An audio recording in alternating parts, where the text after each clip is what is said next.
네, 시작하겠습니다. 네. 안녕하세요. 우경철입니다. 오늘은 제가 의료 로봇의 현재와 미래라는 주제를 가지고 우리나라 및 전 세계 의료 로봇의 현황을 한번 살펴보고요. 또 더 나아가서는 앞으로 우리 의료 로봇에 대한 기술의 미래 전망, 그리고 우리가 이에 대해서는 어떻게 준비를 하고 대처를 해야 할지 한번 이야기해 보도록 하겠습니다. 네, 저는 오랫동안 산업용, 특히 제조용 로봇 분야에 있었습니다. 그러다가 지금으로부터 한 5년, 7년 전이군요. 우리나라 최초로 이제 로봇 수술이 도입이 되면서 이제 의료 로봇에 관심을 가지게 되었습니다. 세브란스 병원에 이제 다빈치라는 그 수술 로봇이 도입되면서 첫 이제 환자를 로봇 수술이 이루어졌죠. 그때 굉장한 그 관심을 갖게 돼서 제가 마침 이제 2009년에 국가수술로봇 과제위원으로 참여하면서 산업부 최초로 수술 로봇을 앞으로 국가과제 화하자 이렇게 아이디어를 내서 여러 가지 프로젝트를 기획하게 되었습니다. 그 과제들을 기획하게 된 인연으로 제가 또 수술 로봇에도 참여를 하게 되고 10여 년간 과제를 수행하면서 여러 가지의 수술용 로봇들이 제품화가 이루어졌습니다. 그중에서 또 그 기업 중에 하나인 고용 테크놀로지에서는 세계 최초의 뇌 부착, 침대 부착형 뇌수술 로봇이 상용화되기도 했죠. 그래서 그 개발 역사도 좀 자세히 설명드리면서 제 내용을 풀어가도록 하겠습니다. 국산 복강경 수술 로봇이 올 초에 5월 달에 이제 국내 대형 병원인 원자력 병원에 이제 도입되면서 뉴스에 한번 크게 나온 적이 있습니다. 저는 이 뉴스를 보면서 참 감개가 무량했던 것이 바로 제가 13년 전에 기획한 과제에 어떤 산물이 되었기 때문이고요. 그걸로 인해서 이렇게 직접 의료 현장에 이런 제품이 들어가게 된 것에 대해서 큰 보람을 느꼈습니다.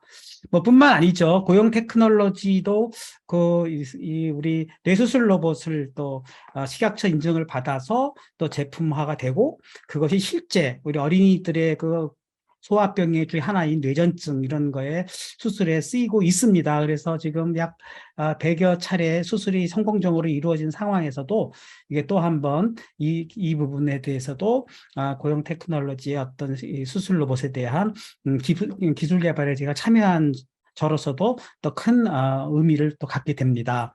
여러분, 의료 로봇에 대한 관심을 많이 갖고 있죠. 의료 로봇이란 무엇일까? 한번 이 주제를 가지고 제 나름대로 오늘 준비한 내용을 발표드리도록 하겠습니다. 의료 로봇은 뭐 많은 사람들이 이해를 하고 계시겠지만 식약처 분류에 의하면 수술 로봇과 수술용 시뮬레이터, 재활 로봇, 그리고 기타 의료 로봇 이렇게 4종으로 분류됩니다. 그래서 오늘은 제가 수술 로봇에 좀 집중해서 설명을 드리겠고요. 또 수술용 로봇도 등급에 따라서 2등급에서 4등급까지 인체에 미치는 영향에 따라 그 카테고리가 나뉘어집니다. 그 등급이 높아짐에 따라서 제품이나 승인 절차가 더 까다로워지게 되겠죠. 네, 그래서 그 부분을 좀 하나의 이제 기초 지식을 삼고 글로벌 수술 로봇의 현황을 한번 알아보도록 하겠습니다. 우리 글로벌의 수술 로봇의 역사를 한번 제가 쭉 살펴보았더니 약 30년 전으로 거슬러 올라옵니다. 유럽의 외과 전문의들은 이 로봇을 통해서 심장 절개 수술에 도전을 하였고 그 역사의 주역에는 이솝이라는 로봇과 제우스라는 로봇이 있습니다.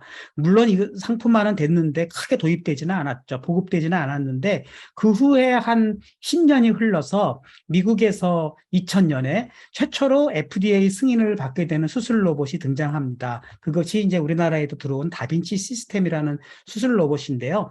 이 로봇 수술은 아주 작은 부위만 절개를 해도 수술이 가능하고 또 이 복강경과 같은 좁은 공간에서 다양한 그 로봇 팔들이 같이 그 복강경과 함께 들어가면서 그 안에서 정밀하고 정확한 손놀림이 가능하기 때문에 외과 의사의 손놀림을 방지하기도 하고 또 작은 절개 부위로 진입하기 때문에 수술 후에 회복 기간이 짧아서 병원에 장기간 입원이 필요 없는 그런 장점이 있습니다. 아, 그거를 이제 도입으로 해서 이제 우리나라도 본격적으로 이제 로봇 수술 시대가 열렸지만은 전 세계 수술 로봇 시장 규모는 나날이 커지고 있습니다. 그래서 글로벌 마켓 리서치에 의하면 매년 20%씩 성장하고 특히 수술 로봇의 경우에는 그 마켓의 성장 속도가 아주 가파르게 진행되고 있죠. 따라서 이 의료 로봇의 활용 분야는 수술이나 치료뿐만 아니라 미세 수술을 요하는 안구 각막 수술에도 로봇 수술이 연구되고 있고요. 또 우리가 많이 쓰고 있는 이 혈관 바이패스 수술 로봇에서도 우리 로봇 수술이 들어갑니다. 막힌 혈관을 대체해서 혈액을 통하게 하는 그런 수술이죠. 수술이나 재활 분야뿐만 아니라 우리가 알고 있는 무슨 진단 로봇이라든가 또는 보행보조, 바이오닉 암 이런 간호, 간병 다양한 분야에서 특히 코로나와 같은 현재의 이렇게 대형 전염병이 퍼지는 환경에서 이 로봇을 이용한 회진이라든가 간호간병과 같은 아주 다양한 의료용 로봇은 확대될 것으로 전망되고 있습니다. 여러분, 우리 이 수술 로봇의 핵심 기술은 무엇일까요? 크게 두 가지로 나뉘어지는데 비전 기술과 도구 기술로 나뉘어집니다. 아까 다빈치 시스템이 성공했던 이유 중에 하나는 결국은 우리 몸 안을 정말 3D 화면으로 해서 정밀하게 볼 수 있는 그런 시각을 제공을 하게 되는 기술. 그러면서도 아주 정밀하고 또 도구를 잘 제어를 해서 뭐 이렇게 꿰맨다든가 또는 봉합을 한다든가 이러한 다양한 정교한 수술 의사의 동작을 구현하는 도구 기술 이런 것들이 로봇 수술의 핵심 기술이죠. 제이스에서 시작된 수술 로봇이 바로 10년 뒤에 인투이티브 서지컬이라는 그런 글로벌 회사로 성공하게 된 가장 결정적인 요인은 이 두 가지 기술의 결국은 완성도에 있다. 저는 그렇게 봅니다. 우리 수술용 로봇은 어디까지 와 있을까요? 지금은 이제 이미 멀티 포트 수술 로봇에 이어서 싱글 포트 수술로 지금 발전하고 있죠. 싱글 포트 수술이란 이젠 단 하나의 구멍을 통해서 여러 개의 수술 도구와 그 복강경이 진입해서요. 몸 안에서 펼쳐지면서 이제 수술을 할 수 있는 것이죠. 이 단일공 수술 로봇은 더욱 기존에 있는 수술 로봇이 3개에서 4개의 상처를 낸다 그러면 단 하나의 상처만 내기 때문에 그만큼 더 이제 환자에게는 부담을 줄어들게 되고 현재 전 세계에서 물론 단일공 포함하여 멀티공까지 해서 우리 인투이티브 서지컬사는 약 5,500여 대가 가동 중에 있고요. 우리나라도 약 50여 대가 가동 중에 있습니다. 그리고 나스닥 상장사이기도 한 이 회사는 앞으로 코비드 19이라는 이 팬데믹 상황에도 불구하고 아주 역대 실적을 올리고 있을 정도로 나날이 성장하고 있죠. 이 의료계의 이 거인이라 할 수 있는 메드트로닉스나 또는 존슨앤존슨도 이제 수술 로봇의 경쟁에 뛰어들면서 이 다빈치의 그 독점적인 구도에 도전을 받고 있는 형국입니다. 여러분들 존슨앤존슨도 작년 우리 CE쇼에 우리 수술용 로봇을 소개를 했는데요. 이 후발주자의 추격도 만만치 않죠. 구글의 자회사인 버브 서지컬사를 2019년에 인수해가지고 수술용 로봇 시장에 뛰어들었는데요. FDA 승인을 받으면서 이 무릎 치환 수술 로봇도 이미 상품화를 하고 있고 이 복강경 수술 로봇도 다빈치의 경쟁 제품으로서 곧 나올 예정으로 지금 보여집니다. 세계 최대의 수술 로봇은 역시 메드트로닉스라는 회사인데요. 이 메드트로닉스의 움직임도 심상치 않습니다. 척추 수술 로봇 분야에서 이미 세계 최고의 기술력을 갖춘 마조 로보틱스를 이미 2018년도에 인수하였고요. 복강경 수술 로봇으로 유명한 캐나다의 타이탄 메디칼이라는 회사와 관계를 맺는 등 공격적인 수술 로봇을 준비 중에 있습니다. 2021년 작년에 이미 CE 인증을 받았고요. 또 올해에는 FDA 승인을 준비 중에 있다고 하니까 또 이 메드트로닉스의 휴거 시스템도 이 다빈치 인투이티브 서지컬을 위협할 수 있는 최대 경쟁자로 나설 것으로 보입니다. 스트라이커도 빼놓을 수 없죠. 스트라이커만 해도 마코 서지컬사를 이미 인수해서 본격적인 관절 치환 로봇을 수술 분야에서 세계 1등을 이어가고 있는데요. 또 이 관절 치환 로봇은 약 1000여 대의 관절 수술 로봇이 전 세계에 가동 중에 있고 이미 인투이티브 서지칼사에 이어서 사업적으로 크게 성공한 정형외과 수술 로봇이 됩니다. 우리나라에서는 큐렉소가 여기에 도전장을 내서 같이 경쟁을 하고 있습니다. 네, 지멘스도 역시 헬시니어스라는 자회사를 만들어서 미국의 그 코린더스사를 인수해서 혈관 중재 수술 로봇을 또 연구하고 있습니다.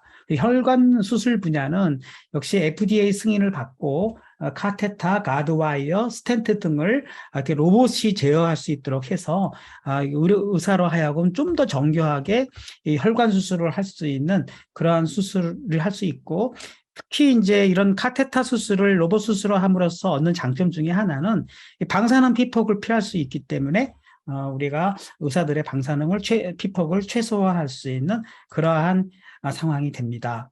이제 국내 의료 로봇으로 한번 넘어가 보겠습니다. 우리나라의 이제 의료 로봇은 크게 다빈치로 인해서 이제 크게 우리나라에 보급되면서 복강경 수술에 이제 익숙해되어 있는데요. 이 복강경 수술 로봇이 크게 성공하게 된 이유 중에 하나는 이미 의사들이 이 복강경이라는 수술을 통해서 이 몸에다 구멍을 내서 복강경을 투입한 다음에 양손으로 이 복강경 도구를 가지고 수술을 한 거는 이미 20년 정도 해왔기 때문에 그것에 익숙해 있는 상황이죠. 이러한 구도를 그대로 로봇화한 것이 다빈치가 로봇 수술로 성공한 요인이라고 이제 보여지고, 물론 그거 외에는 3차원 영상을 제공한다든가 또는 3개의 팔을 자유자재로 쓸 수 있도록 좀 더 이 텔레오퍼레이션 기술을 고도화했다든가 했죠. 그래서 외과 의사들이 엄청나게 여기에 박수를 치면서 여기에 만족해 했고, 이러한 다빈치 시스템이 우리나라에 들어오면서 가장 큰 단점은 그 비용이 엄청나게 비쌌다는 것입니다. 이미 도입 비용 자체가 200만 불 이상의 비용이 들고 또 1년 유지 비용도 그거에 10% 이상씩 들어갈 정도 높은 유지 비용과 도입 비용 때문에 대형 병원 외에는 사실은 보급하기가 어려운 점이 있었고, 대형 병원에서도 그 수술 비용이 뭐 1000만 원 가까이 들어가기 때문에 고가의 수술 로봇으로 인해서 어떻게 의료의 민주화라 그럴까요? 많은 사람들이 의료 혜택을 받을 수 있는 제한성이 가해졌죠. 따라서 사실은 이 로봇 분야에서 이 의료 로봇을, 수술 로봇을 특히 국산화를 해야 한다, 이런 니즈가 많았습니다. 그래서 우리 이제 의료 로봇 학회를 만들고 또 이거 산업부를 열심히 설득을 해서 2010년부터 이제 산업부가 연간 10억 이상씩, 20억 이상씩 5년간 이렇게 투자를 해주면서 미래컴퍼니, 고용테크놀로지, 큐렉소 이런 많은 수술용 회사들이, 이런 중견기업이나 중소기업들이 수술용 로봇에 뛰어들게 된 배경은 그래도 국가적인 지원이 아니었나 싶고, 그 개발이 끝난 이후에도 임상과제까지 지원을 한 2년간 해주었죠. 그래서 병원에 실질적으로 그 수술용 로봇을 쓰게 함으로써 좀 더 임상학적으로 안정성 있게끔 지원을 해주고, 뿐만 아니죠. 로봇산업진흥원을 통해서 도입 사업도 지원을 해주어서 삼성병원, 세브란스병원, 기타 대형 병원에 이러한 수술 로봇들이 들어갈 수 있도록 길을 열어준 것은 그리고 바로 국가적 지원이 아니었나 싶습니다. 그래서 저는 이 의료용 로봇이 또는 특히 수술용 로봇이 국가가 지원한 로봇 사업 중에서 가장 성공적인 사례를 만들고 싶었고, 또 지금 이미 각 병원에서 환자들을 치료하고 있고, 또 더 나아가서는 FDA 승인이나 CE 승인을 통해서 해외로 진출할 수 있고, 우리나라의 의료 로봇 기술이 이렇게 글로벌 메드트로닉스사, 존슨앤존슨, 다빈치, 스트라이커와 같은 이러한 대형 글로벌 기업들과 어깨를 겨루면서 이렇게 경쟁할 수 있는 그날이 저는 곧 다가올 거라고 생각이 됩니다. 네, 우리 고용 테크놀로지는 제가 한 10여 년간 이게 과제 의료용 로봇을 과제 진행을 코디네이션 하면서 본격적으로 수술 로봇 제품화에 제가 발을 담그게 되었는데요.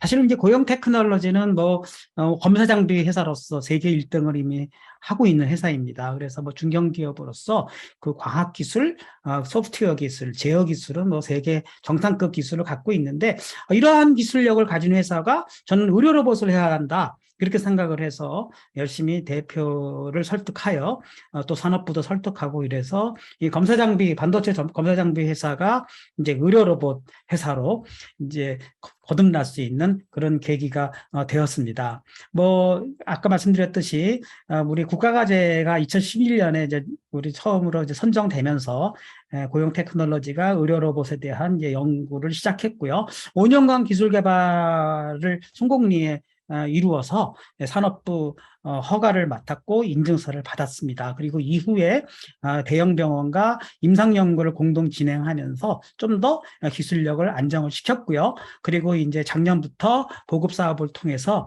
병원에 설치를 하면서 좀 더 현장에서 환자들을 다룰 수 있는 그러한 계기가 되었습니다.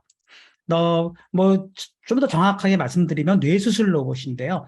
우리가 뇌 영역에서는 상당히 혈관이나 신경이 많이 지나가기 때문에 복강경과는 달리 좀 더 정밀한 인체에 대한 내부 상세 정보가 필요합니다. 그러한 뇌혈관이라든가 또는 뇌 조직에 대한 정보를 우리가 MR이나 CT로 사전에 촬영을 해서 지도를 만듭니다. 그 지도를 기반으로 해서 이 내비게이션 센서를 개발을 해서 도구의 위치를 실시간으로 추적하면서 현재 그 도구의 끝날이 환자 부위에 어느 위치를 차지하고 있나 이런 좌표를 계산해 줌으로써 그 3D, 2D 정확 기술을 통해서 환자의 위치와 도구의 위치를 정합시키는 그런 내비게이션 기술이 이제 핵심 기술이 되었고, 또 물론 로봇 기술이나 제어 기술, 그리고 이에 따르는 소프트웨어 기술도 다 같이 개발을 해 줌으로써 우리 뇌수술과 같은 아주 고도의 정밀도와 그리고 안전성을 요하는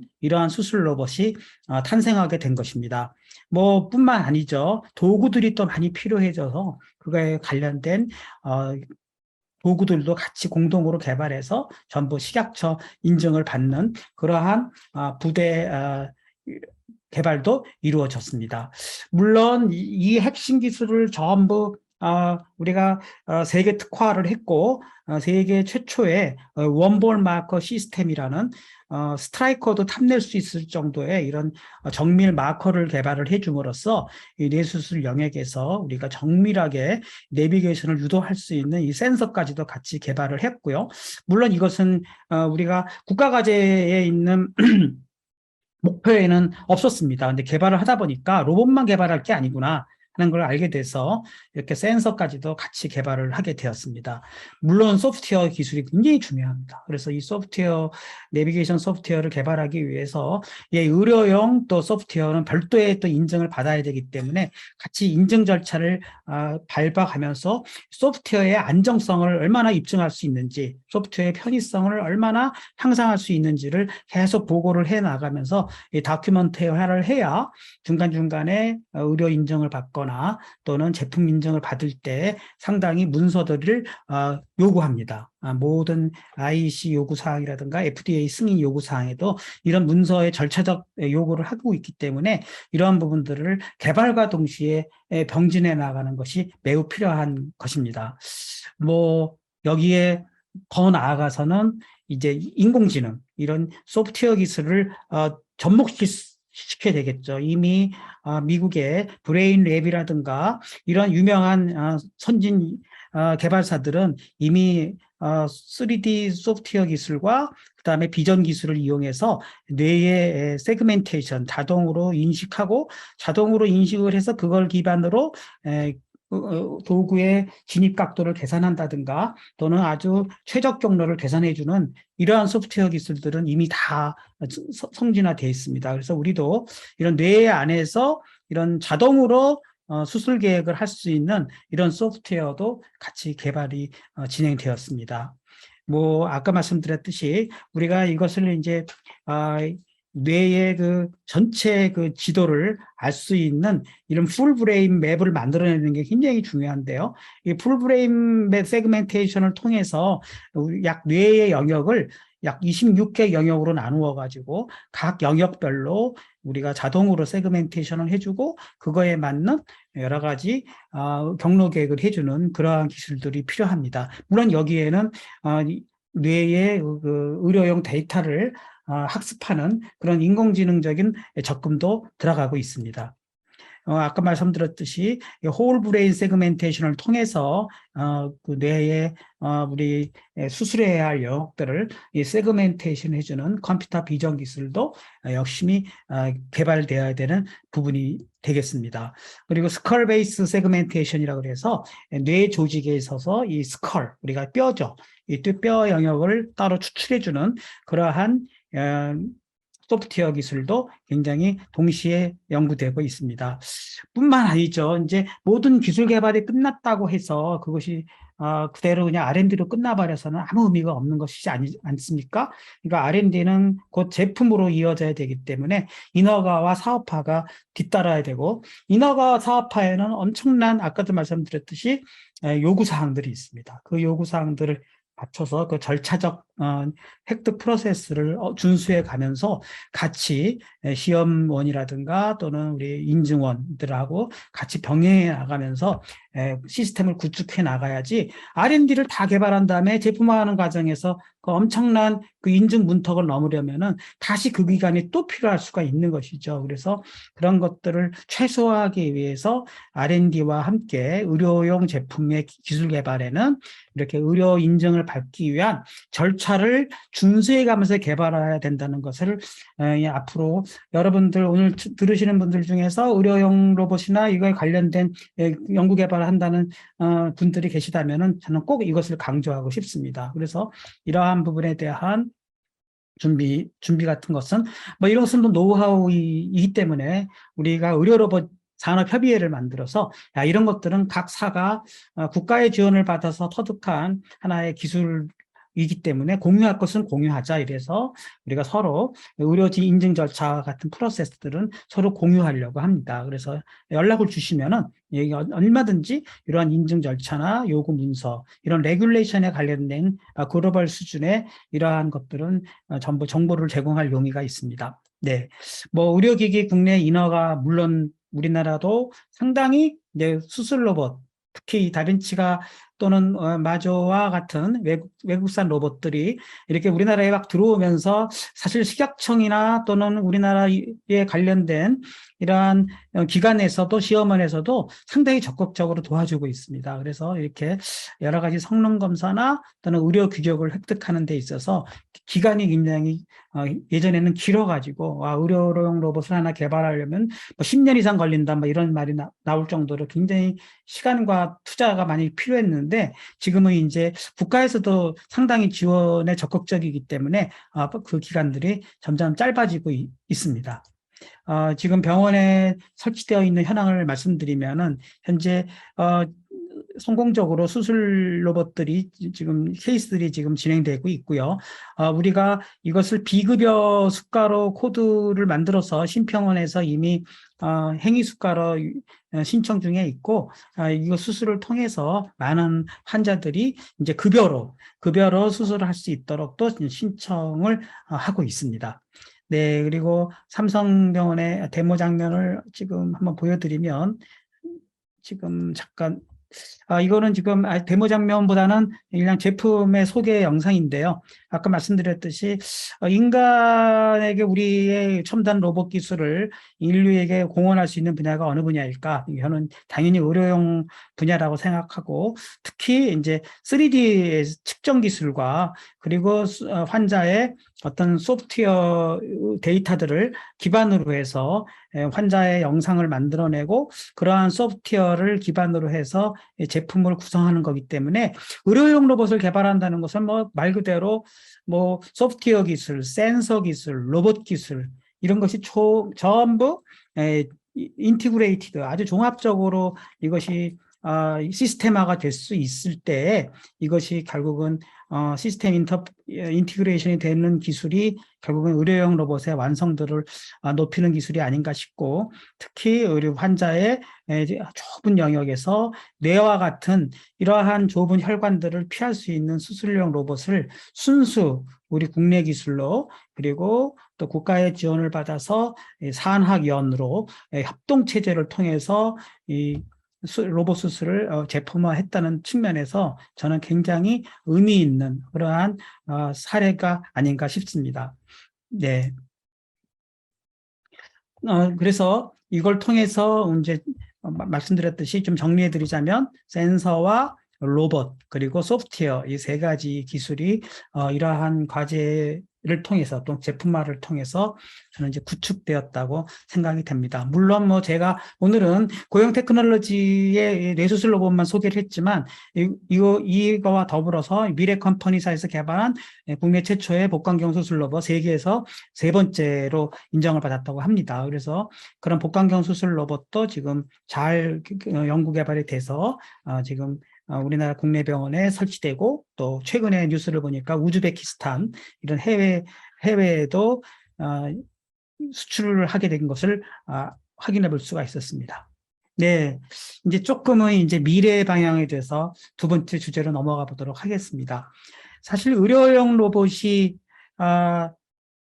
좀 더 발전하려면 아까 내비게이션 기술과 같이 이 환자의 몸 안도 역시 우리 로봇 기술에서도 위치인식 기술이 중요하듯이, 결국은 몸 안에 로봇이 어디에 위치하는가 하는 것을 알아내는 기술이 굉장히 중요합니다. 그래서 이 로봇 분야에서 필요로 하는 이런 로컬라이제이션 기술과 유사합니다. 다만 이제 우리 일반적인 이동 로봇에서는 자연 랜드마크를 쓰지만, 우리 수술용 로봇에서는 인위적인 랜드마크, 센서를 써서 그 마커를 인식하는 기술이 다를 뿐이지, 위치 인식이 굉장히 중요하고요. 두 번째로는 이제 몸 안에 들어가게 되면은 장기들을 보게 되죠, 로봇들이. 그러면 로봇 안에 있는 이 장기의 형상을 갖고 내가 어느 부위를 지금 접근하고 있는가. 의사들이야 뭐 해부학을 많이 연구했기 때문에 그 해부학적인 형상만 보더라도 내가 어떤 무슨 혈맥을 건드리는지, 또는 어떤 장기의 벽이 나타났는지, 복막인지, 뭐 횡간맥인지 이런 거 다 알 수 있듯이, 로봇에게도 이 자동으로 그 물체를 인식할 수 있는 연구가 필요하다고 생각이 됩니다. 그래서 마치 우리 자율주행이 스스로 자율주행 기술이 발전하듯이, 로봇도 이 자율 수술이 될 수 있는 그 길로 결국은 가지 않을까 싶고요. 그거에 대한 연구가 지금 차세대 연구로 진행되고 있습니다. 그래서 로봇이 자동으로 위치를 인식하고, 또 우리가 자율주행을 하고, 그런 것처럼 우리 그 수술 로봇도 이제 의사들이 일일이 그 진입을 하고 또 뭐 째고 절개하고 하는 것보다는, 의사들은 글로벌 플래닝만 이렇게 해주고 중간중간에 동작을 로봇들이 해주는 그러한 기술로 발전되지 않을까 싶고요.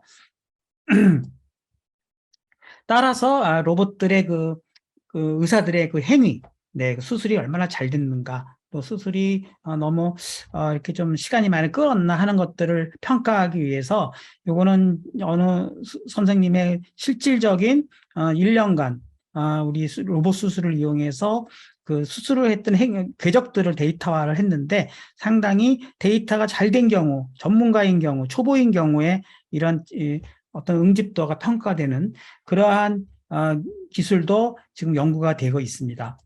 네, 그래서 앞으로는 이런 메타버스 세상이 오면서 상당히 3D의 가상현실 기술과 결합이 되듯이, 결국은 의료용 쪽 분야에서도 결국은 이제 미래의 수술 로봇은 이렇게 실질적인 절개를 하지 않고도 미리 시뮬레이션을 해본다든가, 또는 의사들이 수술 연습을 한다든가, 또는 수술이 올바르게 계획됐는가를 알아보기 위해서 그것을 전부 가상 환경에서 미리 이것을 시뮬레이션을 해보고, 그걸 통해서 그 평가를 기반으로 해서 수술 로봇의 경로를 변경한다든가, 또는 앞으로 실행될 수술 로봇의 성공 여부를 미리 예측한다든가, 이런 것들에 대한 연구도 이미 하고 있고, 또 수술 로봇의 평가, 그리고 성능의 고도화 이런 거를 위해서 과연 의사들의 손놀림이라든가 또 이런 것들을 얼마나 개선할 수 있는가 하는 것도 인공지능 기반과 메타버스 기반으로 해서 이것이 고도화되는 그러한 환경으로 가고 있다고 봅니다. 결국은 이제 지금 우리 수술 로봇은 요 정도 위치까지 와 있죠. 그래서 내시경을 기반으로 하고 내비게이션을 기반으로 하고 거기에 이제 햅틱과 또는 이런 포스 기술까지도 접목을 시켜가지고 좀 더 현장감 있는 이러한 수술로 발전하게 되면은 점점 더 로봇에 의한 수술, 로봇 보조 수술뿐만 아니라 로봇 스스로가 기본적인 동작은 스스로 해내는 그런 무인 기술까지는 좀 아닐지 몰라도 반자율 기술 정도까지 마치 우리 자율 주행에서 보면은 뭐 3단계 정도까지는 발전할 수 있지 않을까 싶고요. 결국엔 우리나라의 의료 기술의 위상, 또 의료 산업의 위상은 결국은 의료 로봇 기술력이 얼마나 확보되느냐 이거에 따라서 저는 결판 날 거라고 보여집니다. 단순히 반복하는 로봇에서 벗어나서 이렇게 인공지능 기술을 기반으로 한다든가 또는 영상을 기반으로 한다든가 내비게이션을 기반으로 해서 초정밀 컴퓨터 서저리가 이루어지고 여기에 따라서 다양한 의료 행위가 서로 상생작용을 하면서 결국은 의료용 로봇이 발전하게 될 거라고 생각이 되어집니다. 물론 이제 재활 로봇도 같이 발전하고 있을 거라고 보여져요.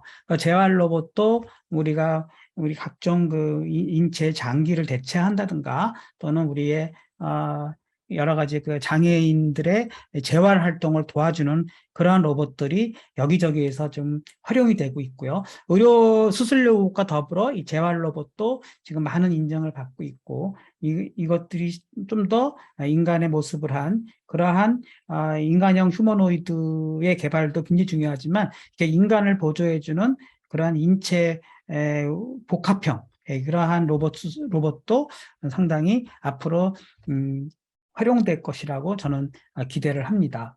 네, 미래의 이제 의료 로봇 현장은 어떻게 될까요? 단순 로봇만 있는다고 해서 첨단화되는 것이 아니라 완전 디지털화가 돼가지고 모든 데이터가 병원 관리 시스템이랑 통합되고요. 로봇은 하나의 장비로서, 단말 장비로서 모든 각자 활동되는 것이 아니라 의료용 그런 디지털 병원 관리 시스템에 연동이 돼서 각종 의료용 데이터들이 서로 내려온다든가 또는 환자의 모든 데이터가 서로 공유된다든가 하는 통합 의료 체계의 형태를 발전할 것으로 보여지고 따라서 어느 병원이 뭐 어느 수술 로봇을 도입했다 뭐 이런 플랜카드가 걸리는 게 아니라 병원 전체가 로봇화되고 병원 전체가 디지털화되는 그러한 디지털 시스템으로 발전될 때 비로소 우리의 첨단 의료 미래 모습이 되지 않을까 싶고요. 다행히도 우리의 대형 병원을 중심으로 해서 이러한 추세로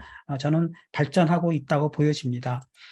물론 더 나아가서 병원을 넘어서서 이제는 가정에서도 이런 헬스에 대한 굉장한 그 관심이 높아지지 않습니까? 그래서 우리의 뭐 웨어러블 워치라든가 스마트 제품들 이런 거와 환자의 현재 상태가 모니터링이 돼서 다이렉트로 이제 병원으로 연결되고 그런 걸로 인해서 아주 IoT에서 AIoT로 발전하고 빅테크 기업들이 헬스케어에 대한 투자가 막대히 이루어지고 있죠. 그래서 지금 우리가 알고 있는 많은 미국의 빅테크 기업들, 뭐 독일의 보쉬라든가 하는 독일에 있는 또 빅테크 기업들도 바이오 분야에 미래를 걸고 적극 투자하고 있는 것을 우리는 확인할 수가 있습니다. 네, 오늘 제가 아주 숨가쁘게 지금 쭉 우리가 이 의료 로봇에 대한 국내 개발 역사 또 우리 제가 좀 속하고 있는 기업의 또 의료 로봇 개발 과정 그리고 전 세계가 지금 흘러가고 있는 이미 전 세계에서 의료용 로봇을 지배하고 있는 글로벌 컴퍼니들의 동향 그리고 더 나아가서는 인공지능 기술과 디지털 기술의 혁명으로 인해서 병원이 디지털화되고 바이오 헬스 분야까지 확대돼서 이 분야가 어떻게 가느냐 하는 것을 제가 조금 한번 쭉 살펴보았고요. 이제 앞으로 우리나라가 앞으로 가야 할 방향은 전 정책 당국자에게도 제가 10여 년간 의료로봇 기획위원 또 의료위원 정책위원으로서 의료로봇 분야에서 많은 목소리를 냈지만 정말 의료로봇을 해보면 해볼수록 이것은 굉장히 도전적인 분야이고 또 도전적인 분야로 끝나는 것이 아니라 정말로 그 환자를 살리고 국민의 건강을 책임질 수 있는 그러한 굉장히 의미와 보람을 크게 찾을 수 있는 분야이기 때문에 저는 그 의료 산업 자체가 갖고 있는 이런 경제적인 뭐 규모도 굉장히 크지만 이것은 그야말로 우리가 국가적으로도 정책적으로 지원을 해주고 많은 기업들이 이 의료 로봇의 지원을 도전할 수 있도록 이런 지원도 많이 좀 해야 된다고 생각하고 또 우리 기계공학 우리 전공자들 또 전자공학 소프트웨어 전공자들이 이 의료 로봇 분야에 좀 더 관심을 가져가지고 정말로 의료 로봇과 AI 기반의 의료 서비스를 접목하는 그러한 시스템 기술에 본인도 한번 도전을 해보고 이러한 분야는 지금 전 세계적으로 글로벌 기업을 기반으로 해서 매우 투자와 연구와 그리고 개발이 지금 아주 활기차게 일어난 분야이기 때문에 아마도 신진 연구자들 오늘 제 강의를 세미나를 듣는 연구자들에게 저는 권하고 싶습니다. 그래서 이 분야에 적극적으로 관심을 가지셔서 이런 분야에서 뭐 소프트웨어면 소프트웨어 또 제어면 제어 뭐 하드웨어면 하드웨어, 센서, 로봇, 시스템 다양한 스케일로 많은 연구를 진행할 수 있는 이 전문가가 많이 나와주기를 기대하면서 저의 오늘 발표를 마치고자 합니다. 네, 한 시간 발표 들어줘서 감사합니다. 저는 어쨌든 로봇 기술이 접목된 이제 의료용 로봇, 의료용 수술 로봇이라 하면은 아무래도 이제 사람이 수술을 하는 것보다 정밀도나 이런 부분들에 서 굉장히 좀 이렇게 안정적이고 그런 부분이 있을 텐데 또 반대로 또 봤을 때 또 조금 이제 아쉬운 부분이라든지 이슈라든지 그런 부분들이 있지 않을까 싶거든요. 네. 그에 대해서 어떻게 생각하십니까? 저도 이제 이 수술 로봇을 개발하면서 수술방에 많이 이제 참관을 했습니다. 그래서 아쉬운 점이 있다 그러면 첫 번째로는 아직도 로봇을 쓰고 있지만 조금 더 로봇 수술 프로세스라 그럴까요? 수술의 진행 상태는 아직은 그때그때의 뭐 물론 현장 상황에 따라 맞춰줄 수 있지만 조금은 그 일정의 뭐라 그럴까요? 치밀함? 이런 것들을 조금, 좀 아쉬웠습니다. 그래서 앞으로 로봇 수술뿐만 아니라, 수술 과정 전체를 하나의, 데이터를 기반으로 한다든가 또는 현장 상황을 파악하는 그런 소프트웨어가 접목돼 가지고 조금 더 그 부분을 지능화하는 것이 필요하겠다는 생각을 가졌고요. 두 번째로는 하드웨어적으로는 아직은 이 포스 아까 접촉 센서라든가 또는 이 폴스 힘 반영 기술은 아직은 적용이 안 되고 있어요. 그래서 중간에 수술 중간에 봉합된 뭐 실이 끊어진다든가 또는 뭐 중간에 뭔가 잘못돼 가지고 장기가 손상된다든가 이러한 위험성들을 좀 줄일 수 있는 그런 분야의 기술이 빨리 접목이 좀 되어야 되지 않을까. 그런 부분들은 제가 지금 설명드린 그런 기술의 작은 로드맵에서 봤을 때는 앞으로 가야 할 분야이긴 하지만 그런 분야에 대한 실용적인 연구가 좀 더 빨리 진행돼야 되겠다. 그런 면에선 아직은 여러 가지로 저는 가야 할 길이 좀 많다고 생각합니다. 네, 우리 정경균 님이 질문을 해주셨네요. 원격 수술에 대한 연구도 진행 중인 걸로 알고 있는데 이에 대한 동향이나 미래 비전을 알 수 있을런지 하는 것과 그다음에 수술 성공률이 다른데 이러한 로봇을 이용하면 분위기가 좀 달라질까요? 한 두 가지를 했습니다. 사실 원격 수술이 어떻게 보면 다빈치 로봇의 시작이었습니다. 그래서 원래는 이제 제가 그 IEEE 로봇 앤 오토메이션이라는 컨퍼런스에서 최초로 우리가 90년대 말에 제가 원격 수술에 대한 비디오를 본 적이 있는데요. 그걸 보고 우리가 독일과 미국 간에 이런 원격 인터넷을 기반으로 한 수술도 진행을 했었었죠. 그리고 그 당시에 또 우리 이 중동에서 그쵸 이런 이제 전쟁이 일어났을 때 거기 있는 환자들을 우리가 병사들의 치료를 본국에서 원격으로 수술하는 거에서 또 원래 이제 다빈치 로봇이 시작을 했는데 실질적으로는 수술실 안에서 원격 수술을 한 셈이신 거죠. 그래서 의사들은 이렇게 이런 이제 그 수술 조종관을 통해서 수술 도구를 조종을 하고 바로 로봇들이 몸 안으로 들어가서 이제 수술을 한 건데 지금의 아마 인터넷 기술과 통신 기술이라면 원격에 대한 수술 도전도 할 수 있을 거라고 생각이 됩니다. 그러나 순서는 거꾸로 그렇게 되었고 지금 원격 수술로 인해서 실질적으로 수술을 하는 사례는 아직은 임상학적으로는 아직은 진행은 안 되고 있는 걸로 알고 있습니다. 그러나 이제 라이브 서저리라고 그래가지고 이렇게 외 의사들의 수술 도구를 교육시켜주는 트레이닝 센터 같은 것은 원격으로 이미 조금 시도하는 것은 하고 있는 것으로 알고 있습니다. 의사의 스킬에 따라서 수술의 성공률이 다른 것은 아까 말씀드렸듯이 그걸 러닝 레이시라고 하는데요. 이게 의사들이 수술 도구를 다루는 걸 배우는데 걸리는 시간이 5년에서 10년씩 걸리는데 수술용 로봇을 사용하게 되면은 굉장히 몇 개월 내에 빠르면 몇 주 내에도 수술 로봇을 습득하는 데 걸리는 시간이 짧아진다고 합니다. 그래서 그런 걸로 인해서 많은 수술용 의사들을 양산할 수 있는, 보급할 수 있는 그러한 의미로서도 로봇 트레이닝 센터가 많이 활용되고 있고요. 또 로봇 수술 자체의 의사들도 또 얼마나 자기가 많은 케이스를 수술했느냐에 따라서 수술 성공률이라기보다는 이제 수술 성적이라는 표현을 쓰는데요.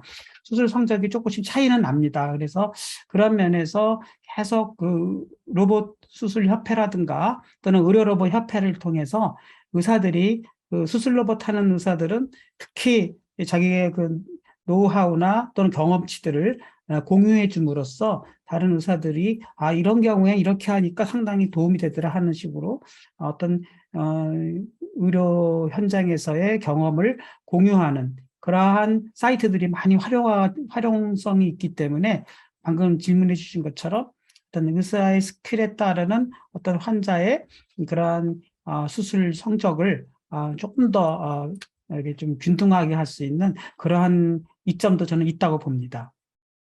네, 제가 한 가지 더 질문을 드려보겠습니다. 네.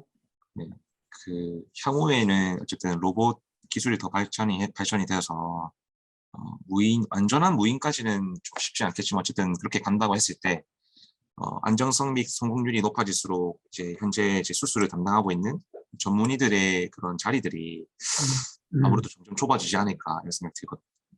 그러면은 그 부분에 대해서는 어떻게 생각하시는지 궁금합니다.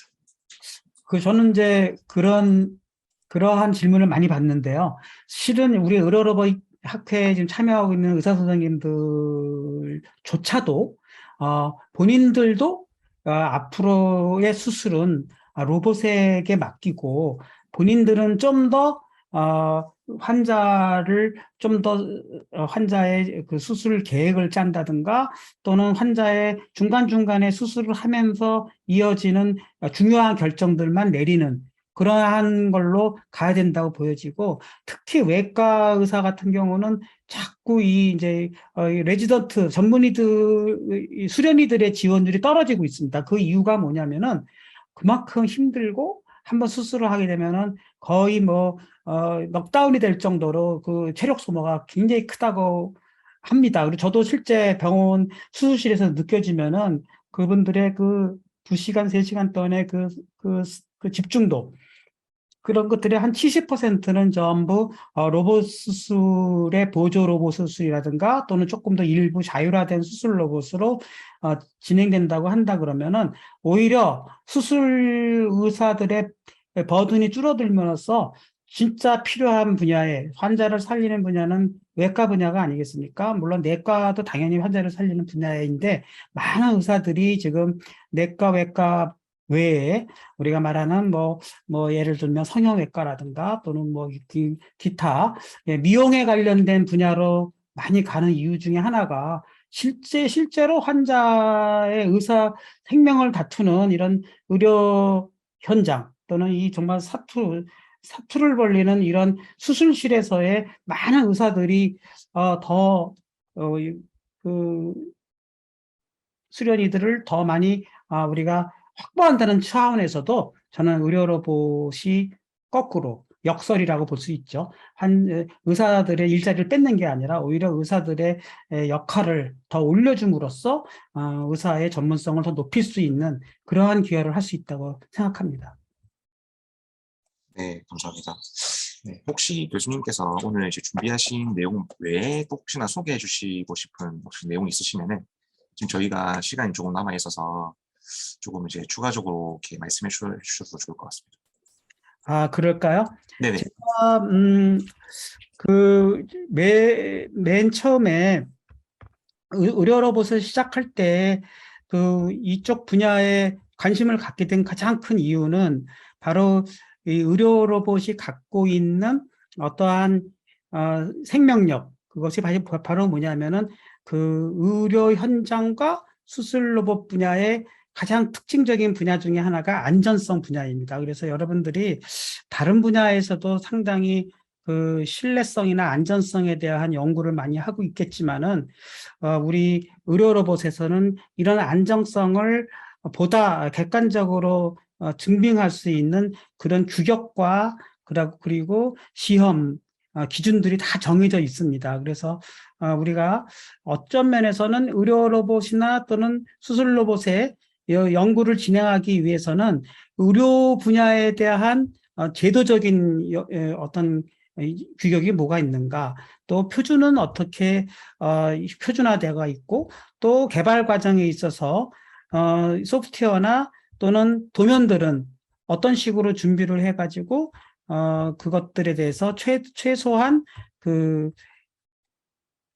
개발하는 뭐라 그러죠? 기간들을 어떻게 잘 줄이느냐 하는 부분들에 대한 연구가 필요합니다. 그래서 이런 것은 우리나라의 많은 그 시험기관과 의료기관들, 그리고 또 이것을 법제화하고 제도화하고 있는 그런 협회와 학회들이 있기 때문에 이것들에 대한 서류를 통해서 이러이러한 분야에서 연구를 하기 위해서는 어떤 식으로 세계적인 표준을 맞춰가면서 개발을 해야 되는구나. 소프트웨어 기술, 하드웨어 기술의 설계 과정들을 의료 로봇으로 접목시키는 그러한 연구들을 좀 준비해 주시면 상당히 도움이 많이 될 것 같고, 요즘에는 이제 특히 의사들을 중심으로 해서 자기네들이 연구한 결과들을 이렇게 많이 논문을 통해서 공개를 합니다. 그래서 이 논문을 통해서도 어떠한 분야에서 의료 현장에서 많은 로봇 기술을 필요로 하는가 하는 것들을 아마 느낄 수 있을 것 같습니다. 그래서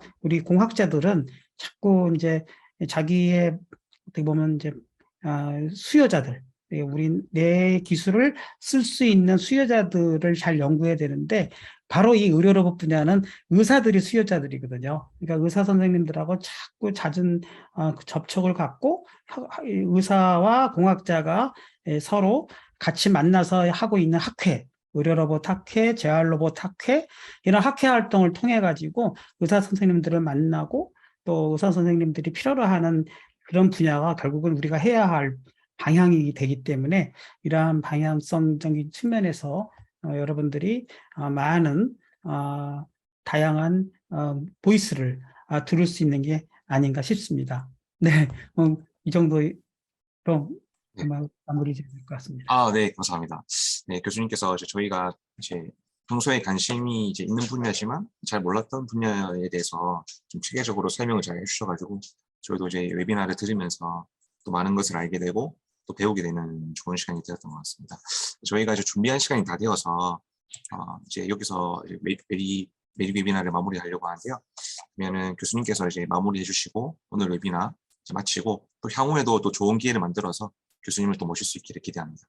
네, 그러면 인사해 주시고 마치겠습니다. 네, 오늘 그 수술용 로봇 그리고 특히 의료용 로봇에 대한 기술 현황하고 또 우리가 앞으로 도전해야 할 분야가 무엇인가를 한번 화두를 던져보는 좋은 기회가 되었으면 하고요. 또 많은 의료 로봇 공학자들이 이 메리 웨비나를 통해서 이렇게 좀 배출될 수 있는 그런 기회가 되었으면 저는 바람이 없겠습니다. 네, 오늘 시간 많이 들어주셔서 감사합니다. 또 뵙겠습니다.